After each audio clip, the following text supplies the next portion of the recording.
Lie the nary took a drop of the pure, keep me heart from sinking, that's the penny's pure, whenever we run from me to the sea. Lie the nary took a drop of the pure, keep me heart. I'm Sheila Crawford, and I'm the chairperson for One World Day. And I've been a member of the Cleveland Cultural Gardens for a long, long time.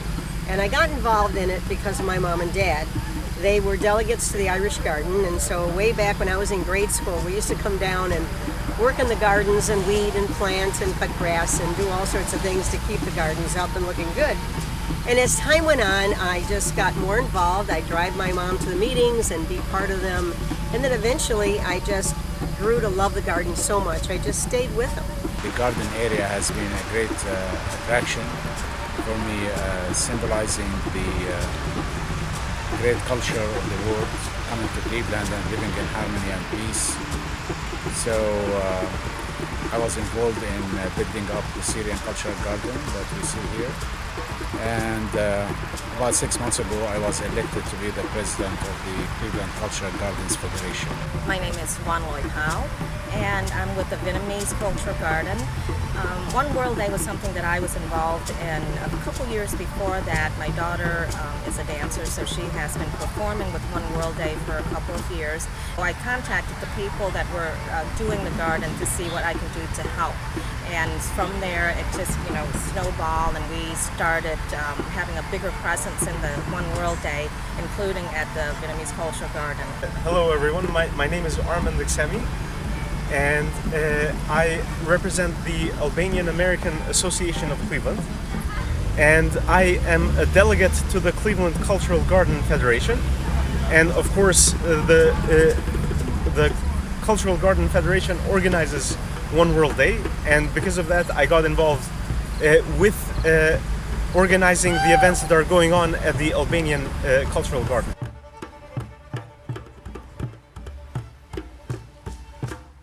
The Irish Garden was first started in 1939, so it's got a great long history to it. And it's built in the shape of a Celtic cross, which is very much indigenous to the symbolism of Ireland and what Ireland is all about. So you really need to get inside the garden to see what it has to offer. And over the years, it remained pretty much the same. We just worked on the plantings, some of which were from Ireland, which we try to do. And then eventually in the 2000s, it really needed a restoration. By that time, it had been 70 years old. Some of the bushes had really just overgrown themselves. So we went in 2007 and did a huge restoration. We added the water fountain, which is a replica of the fountain in Dublin, Ireland, outside of St. Patrick's Cathedral. Added statues and monuments and honoring the poets and the writers of Ireland. So we're very, very happy with how it looks. And the garden part is beautiful. The flowers and the bushes and the trees are just lovely. When we built this garden, we looked at the major historic sites in Syria.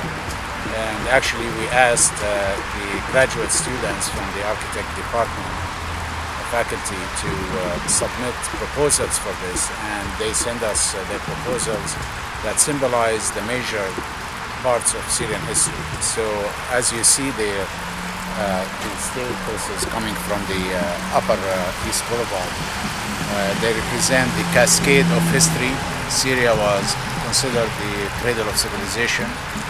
And then you come into the big arch of triumph of Palmyra.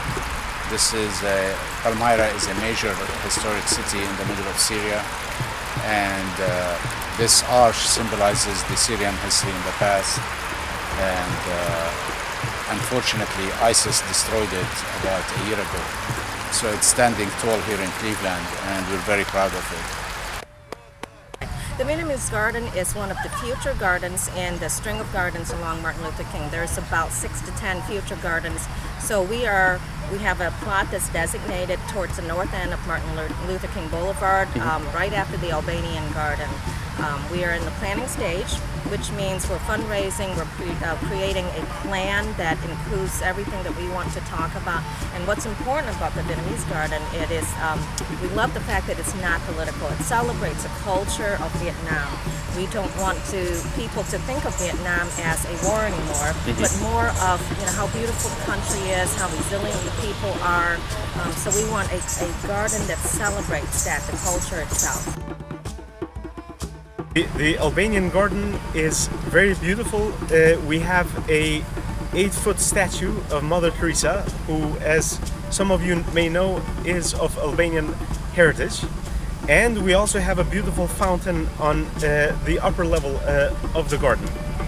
It's very beautiful landscaping, plenty of shade, plenty of trees and flowers, and I recommend everyone to stop by and take a look.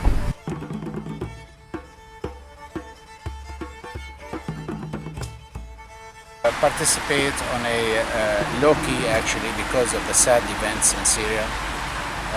So there will be few people from the community here and we'll have maybe some soft music. We want this garden to be a unifying project for the Syrian community and to be part of the Cleveland cultural mix.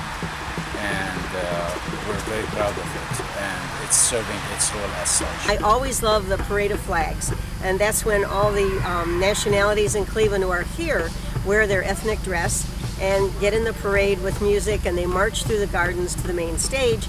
And then the second most favorite thing probably, or they're really even, would be the naturalization ceremony on the main stage. And that's where the new immigrants from all over the world come and become American citizens right there in the heart and the warmth of all the other nationalities from Cleveland who welcome them. And it's just a real moving ceremony. We have a number of activities planned. We will play traditional Albanian music. We have a DJ coming in, and we're also supposed to have 2 live Albanian drummers that will put on a great show. We also will have traditional Albanian dance called the Wael dance. We will also have some educational activities where we'll talk about our rich culture and history. And most importantly, we're going to have a lot of delicious food. The One World Day specifically, I am in charge of the passport to peace, which is a very popular activity for all the festival goers. It's really popular with kids of all ages. It's a book that looks like a passport, and in it you've got all the countries that are represented in the garden. And festival goers would go to each one of the garden, learn a little bit about the nationality and its cultures, and get stamped just like any passport book. So the goal of the day is to take that passport book to each and every garden that's represented here, get as many of the books stamped as possible, and then get a prize at the end. It's a fun way to learn about different cultures in the garden.